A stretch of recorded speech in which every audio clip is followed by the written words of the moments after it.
Hi, my name is Joni Martin. I'm an independent Stampin' Up demonstrator who loves to play with paper. Today though, we're not doing a paper crafting project. August on my Facebook Scrappin' with Joni page is all about paper crafting. Do you sometimes feel a little overwhelmed by all your paper crafting supplies? Check out my Scrappin' with Joni Facebook page. All month long, I'm sharing tips for organizing your papers, how to generally start your organizing, all aspects of paper crafting. How can we get it under control? This week, I'm talking about stamp sets, and I've had some questions about just beginning when you get a stamp set, how to put it together, how to organize it. So I'm jumping on to do a short video to show you some tips. So this is one of our brand new stamp sets, and when I get it, I have my stamps. And these are the labels for the back of the stamps, so I know what's on my stamp. My first step is just to pull them all apart, just so I kind of know what I have where. Stampin' Up has switched to a different kind of label called cling. The good news is they're going to stick to a block or the plates for my Stamparatus. The bad news is they come by their name, honestly. Cling they do, so if you get them wrong, you can't get them off. So I need to kind of be a little bit organized. Now, I like to use the piece that's left over to keep my stamps from moving all over. So what I do is just peel the back and pull it off. And then the other trick is I just kind of drop it, because if I push it down and it gets out of a line, it's actually harder to get my stamps on. Okay, so this little sheet of labels has two sides, and I want the side that I can kind of open up, and they'll open in half, and I just peel that back. Let's get this out of the way so you can see what I'm doing. It's easier to work on a flat surface. This is the corresponding stamp. You'll see lots of videos and lots of ways to do it. There's not a right or wrong, it's the way that works best for you. For me, it's easier to peel the whole back off. And then I'm going to start in one corner and gently set it down. I find it easier to start with the biggest and work to the smallest. Maybe that's just me. I'm not sure that really matters. And as you can see, it doesn't take long, but I do want to make sure, as I said, that I'm attaching the correct stamp to the correct label and in the right order. Like you don't want to, you end up putting it on upside down. It's there. It's not going anywhere. I can't wait to play with this stamp set. That's part of one of the reasons I'm showing you how to take this one apart, because it's the next one on my list to play with. And this one comes with a coordinating die, and I want to talk about a couple options about how to get that coordination there. So when you pull the stamp set off the shelf, you don't have to stop and think, is there a die that matches this? Will it cut out some of these great bells? And if it does, what the heck is it called? So I have a couple ways to store dies. I'll show you a popular way that I know some of my friends do, and then I'll show you my way, because everyone, you have to find what works for you, and I'll show you my system. Look, we're almost done here. And again, I'm checking to make sure that I have the correct stamp, like so. This really does go pretty fast. There's this one. I'm going to just take my time, pop it down. There we go. Look, guys, we're almost done. And then this one. To and from. You can't have too many of those. And this is nice because it's a little bigger size. Okay, here's one more thing I do, speaking from experience.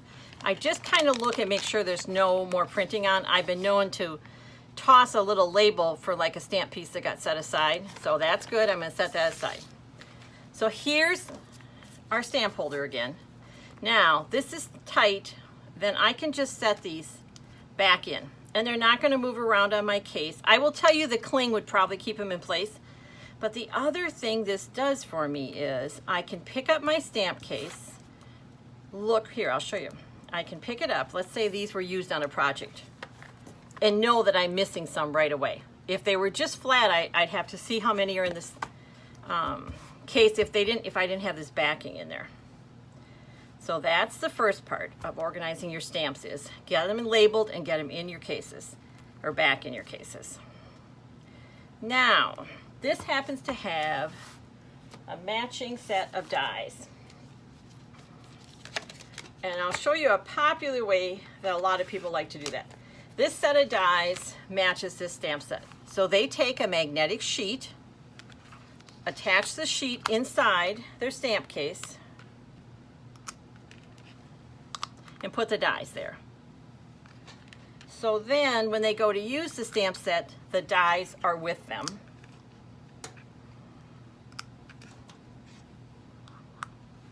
Like so. So you have everything there. And I understand the value of that. And for a lot of people, I think that would work. There are some dies that go with multiple stamp sets, and I'm not always looking for a die when I'm looking for a stamp set or vice versa.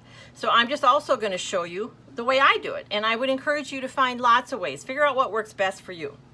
This is the first thing I do. I have, and I just typed these up on a sheet, the top part that says coordinating dies. And I just wrote the name of the die there. I put it on the little sheet that comes with it and slipped it back inside here so it's not going to get lost. Your dies come in an envelope like this. I did the same thing on this. I indicated the coordinating stamp set and what it was. Cherish the season. Then I use a magnetic sheet that I attach to the cardboard that comes with it. I would encourage you to, before you invest in a lot of magnetic sheets, there's a bunch out there. Buy a few and see if they work for you. The first set I bought, I got a really good deal, but they didn't work. They were just too lightweight and wouldn't hold these dies. And then you kind of lose the point of not having, I mean, the whole point of a magnetic sheet is to keep everything in place for you. And then I have a lot of dies. I teach classes, I go through, I use my dies to make cards, so I have quite a few. And I need a way to keep them organized. So I do two things.